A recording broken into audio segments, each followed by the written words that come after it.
Lorsque le monde mortel avait déjà trouvé sa forme, lorsque les grandes races avaient établi leur royaume et que l'histoire commençait à laisser des traces durables, certains choix furent faits dans l'ombre.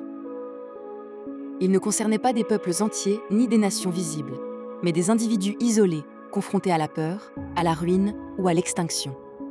Dans ces instants où l'espoir disparaît, des voix répondent toujours, et certaines de ces voix viennent des neuf enfers. Les Tieflins naquirent de ces choix. Ils ne furent pas créés comme les nains, ni bénis comme les elfes. Leur existence est une conséquence, un héritage laissé par des pactes conclus avec des puissances infernales, souvent sans en mesurer la portée. Les archidiables n'exigent jamais un paiement immédiat, ils pensent en générations. Ce qui fut promis par un ancêtre s'inscrivit dans le sang, attendant le moment de refaire surface.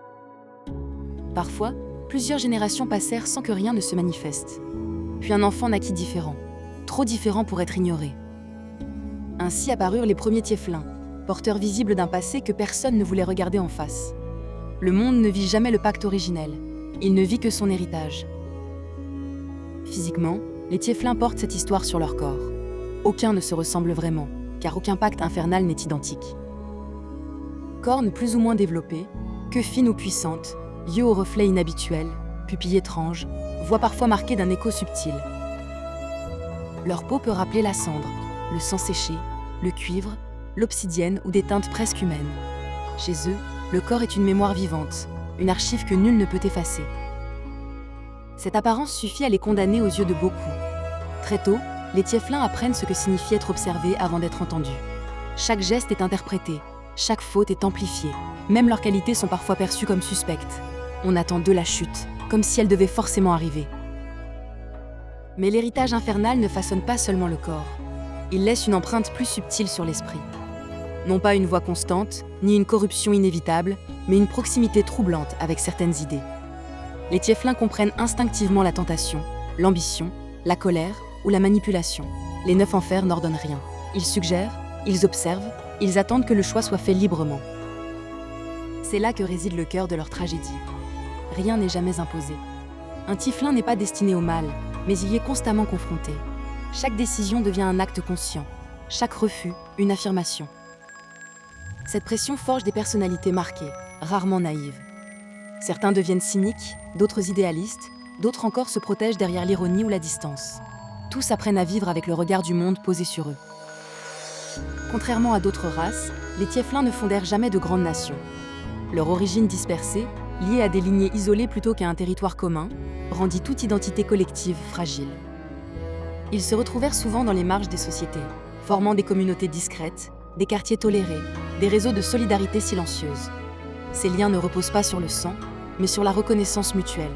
Être vu sans être jugé, être compris sans être excusé. Leur place dans les sociétés mortelles reste instable. Dans certaines régions, ils sont tolérés tant qu'ils restent utiles. Ailleurs, ils deviennent des boucs émissaires lorsque la peur cherche un visage. Il existe des lieux où ils sont acceptés sans réserve, mais ces exceptions ne font que souligner la règle. Pour un Tieflin, l'intégration n'est jamais acquise. Elle doit être constamment défendue. Spirituellement, leur rapport au divin est rarement simple. Certains rejettent toutefois, estimant que les puissances supérieures ont déjà trop pesé sur leur existence. D'autres cherchent une forme de rédemption, non par honte, mais pour prouver que l'héritage n'est pas une condamnation. Quelques-uns se tournent vers les puissances infernales elles-mêmes, non par soumission, mais par désir de comprendre ce qui coule réellement dans leurs veines. Il n'existe pas de voie Tieflin unique. C'est cette tension permanente qui explique pourquoi tant de Tieflins deviennent aventuriers. Partir est souvent une nécessité. Voyager permet de fuir une réputation figée, de rencontrer des gens qui ne connaissent pas encore votre histoire. L'aventure devient un moyen de reprendre le contrôle de son identité, de se définir par ses actes plutôt que par son sang. Dans le monde actuel, les Tieflins vivent là où les certitudes sont fragiles. Grandes cités, ports, frontières, zones de conflit ou d'intrigues politiques. Leur simple présence suffit à créer une tension narrative. Ils rappellent que le mal peut être hérité sans être choisi et que le bien n'est jamais garanti par la naissance. Pour un maître du jeu, les Tieflins sont un levier narratif exceptionnel. Ils permettent d'explorer le libre arbitre, la culpabilité héritée, le jugement social et la tentation sans jamais imposer une direction morale. Un Tieflin peut être soupçonné à tort, convoité pour son sang, confronté à un pacte ancien ou approché par des forces qui murmurent sans contraindre. Le choix final appartient toujours au personnage. Incarner un Tieflin, Ce n'est pas jouer un être corrompu, c'est incarner une tension vivante entre héritage et volonté. C'est avancer dans un monde qui observe et attend la faute, tout en prouvant, décision après décision, que le sang ne décide pas de la valeur d'une âme. Ainsi, les Tieflins incarnent l'une des vérités les plus dérangeantes de Dungeons & Dragons. Le passé peut marquer une lignée, mais il ne dicte jamais l'avenir. Tant que le choix existe, l'histoire reste ouverte.